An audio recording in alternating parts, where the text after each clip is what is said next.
काश मेरे गर्भ से तेरी जगह पत्थर पैदा हुआ होता तो आज ये दिन नहीं देखने पड़ते। ये किसी दुश्मन का श्राप नहीं था, ये माँ की जुबान से निकली वो सज्जा थी जो शरीर पर नहीं सीधे आत्मा पर पड़ी। सामने खड़ा था एक लड़का, नाम पाणिनि। गांव में सब उसे महामूर्ख कहते थे। उसे विद्यालय में डाला गया, लेकिन नतीजा हर साल एक ही, नापास। उम्र बढ़ती गई, 16 साल का हो गया, लेकिन अब भी पहली कक्षा में। पिता रोज अपमान करते, इससे तो अच्छा मर ही जा। माँ शुरू में चुप रही, लेकिन एक दिन वह भी टूट गई और मुंह से निकल गया वो वाक्य जिसने उसकी आत्मा जला दी। उस दिन पाणिनि के भीतर कुछ हमेशा के लिए टूट गया।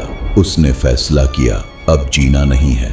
वह चुपचाप गांव के बाहर कुएं की ओर चल पड़ा। आंखों में आंसू थे और मन में सिर्फ अंधेरा। लेकिन कुएं पर पहुंचकर उसकी नजर पड़ी पनघट की दीवार पर। पत्थर कठोर था और उस पर पड़े थे रस्सी के गहरे निशान। वर्षों से औरतें पानी खींचती रहीं, नरम रस्सी आती जाती रहीं और पत्थर पर अपनी छाप छोड़ गई। उसी क्षण उसके भीतर विचार बिजली की तरह कौंधा, अगर अभ्यास से रस्सी पत्थर को बदल सकती है तो अभ्यास से मेरी जड़ बुद्धि क्यों नहीं बदल सकती। मृत्यु का विचार वहीं टूट गया। उसने गुरु की खोज की। अंततः उसे एक सिद्ध गुरु मिले। गुरु ने उसकी आंखों में जलता हुआ प्रश्न देखा और उसे शिव मंत्र दिया। उसने तपस्या शुरू की। धीरे धीरे मंत्र की अग्नि ने उसके भीतर की जड़ता को जलाना शुरू किया। प्राण शक्ति जागी, बुद्धि शक्ति प्रखर हुई, चेतना निर्मल होने लगी। वर्षों बीत गए। एक दिन गहन ध्यान में सामने नंदी प्रकट हुए। नंदी बोले,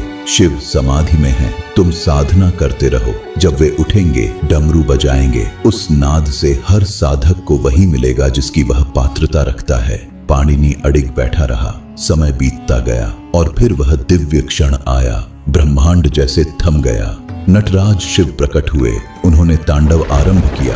आकाश कांप उठा, दिशाएं गूंज उठी और 14 बार डमरू बजा। उस डमरू के नाद से सनकादि ऋषियों को शिवोहम का बोध हुआ और पाणिनि को मिले 14 महेश्वर सूत्र।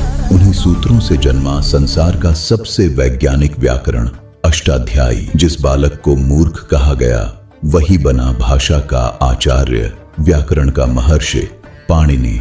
कमेंट में ओम नमः शिवाय जरूर लिखें।